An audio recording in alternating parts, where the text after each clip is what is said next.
ನಮಸ್ಕಾರ. ಜಯ ಆಯುರ್ವೇದ. ನಾವು ಇಲ್ಲಿವರೆಗೆ ದಿನನಿತ್ಯ ತಿನ್ನುವಂಥ ವಸ್ತುಗಳ ಬಗ್ಗೆ ನೋಡಿದ್ವಿ. ಅದ್ರಾಗ ಮೊದಲನೇ ಷಷ್ಠಿಕ್ಷಾಲಿ ಅಂದ್ರೆ 60 ದಿನದಾಗ ಬರುವಂಥ ಅಕ್ಕಿ, ಆಮೇಲೆ ಮುದ್ಗ ಅಂದ್ರೆ ಹೆಸರುಗಳ ಬಗ್ಗೆ ನೋಡಿದ್ವಿ. ಇವತ್ತು ಸೈಂಧವ ಲವಣ ಅಂದ್ರೆ ಲೋನುಪ್ ಬಗ್ಗೆ ನೋಡೋಣ. ರೋಚನಂ ದೀಪನಂ ಋಷ್ಯಂ ಚಕ್ಷುಷ್ಯಂ ಅವಿದಾಹಿ ತ್ರಿದೋಷಗ್ನಂ ಸಮುದರಂ ಸೈಂಧವಂ ಲವಣೋತ್ತಮಂ ಅಂತ ಹೇಳ್ಯಾರು. ಇದರರ್ಥ ಏನಪ್ಪಾ ಅಂದ್ರೆ ಸೈಂಧವ ಲವಣ ಅಥವಾ ಲೋನುಪ್ ಅಂದ್ರೆ ಲವಣಗಳಲ್ಲಿ ಅತಿ ಉತ್ತಮವಾದ ಲವಣ. ಆಮೇಲೆ ಅದರದ ಗುಣಗಳು ಏನಪ್ಪಾ ಅಂದ್ರೆ ರೋಚನ ಮಾಡ್ತೈತಿ. ರೋಚನ ಅಂದ್ರೆ ರುಚಿಯನ್ನು ಹೆಚ್ಚು ಮಾಡ್ತೈತಿ. ದೀಪನ ಅಂದ್ರೆ ಅದ ನಮ್ಮ ಪಚನ ಶಕ್ತಿಯನ್ನು ಹೆಚ್ಚು ಮಾಡ್ತೈತಿ. ಅದರ ಜೊತೆ ಚಕ್ಷುಷ್ಯಂ ಅಂದ್ರೆ ಕಣ್ಣುಗಳಿಗೆ ಅತ್ಯಂತ ಹಿತಕಾರಿಯಾದದ್ದ.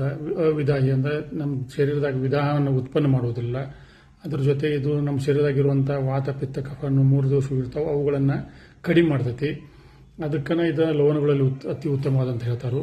ನಾವು ಈಗಿನ ಕಾಲದಾಗ ನೋಡ್ತೀವಿ ಅದು ಐಡೋಯಿನ್ ಇರುವಂಥದ್ದು ಏನೇನೋ ಇರುವಂಥ ಲವಣ ಅಥವಾ ಉಪ್ಪು ಭಾರಿ ಅಂತ ಹೇಳ್ತಾರು. ಆದರೆ ಅವು ಯಾವುದೂ ಭಾರಿ ಅಲ್ಲ. ಲೋನ್ ಉಪ್ಪು ಅಂತ ಅನ್ನೋದೇನೈತಿಲ್ಲ, ಅದು ಒಂದೇ ಅತಿ ಉತ್ತಮವಾದ ಉಪ್ಪು ಅಂತ ಹೇಳಿ ಆಯುರ್ವೇದದಾಗ ಹೇಳ್ಯಾರು. ಇದು ಯಾಕೆ ಸತ್ಯಪ್ಪ ಅಂದ್ರೆ 5,000 ವರ್ಷದಿಂದ ಮಂದಿ ತಿನ್ಕೋತ ಬಂದಾರು. ಅಲ್ಲಿ ಅಂಥವ್ರಿಗೆ ಏನೂ ಆಗಿಲ್ಲ. ಈಗ ಬಂದ ದೇಶದಿಂದ ಏನೋ ಒಂದು 4 ಉಪ್ಪುಗಳ ಬಗ್ಗೆ ಹೇಳಿದ್ರೆ ಅದೇನು ಉಪಯೋಗ ಆಗೋದಿಲ್ಲ. ಇನ್ನೊಂದು ಸ್ವಲ್ಪ ವರ್ಷ ಬಿಟ್ಟು ಅದು ಚಲೋ ಇಲ್ಲ ಅಂತ ಅವರೇ ಹೇಳ್ತಾರೆ. ಅದಕ್ಕೆ ಉಪ್ಪುಗಳದಾಗ ಅತಿ ಉತ್ತಮವಾದ ಉಪ್ಪು ಯಾವುದಪ್ಪ ಅಂದ್ರೆ ಸೈಂಧವ ಲವಣ ಅಥವಾ ಲೋನ್ ಉಪ್ಪು ಅಂತಾರು. ಈಗೇನು ನಾವು ಉಪಯೋಗಿಸ್ತೀವೋ ಅವೆಲ್ಲ ಉಪ್ಪುಗಳು ಹೀನವಾದ ಉಪ್ಪುಗಳು.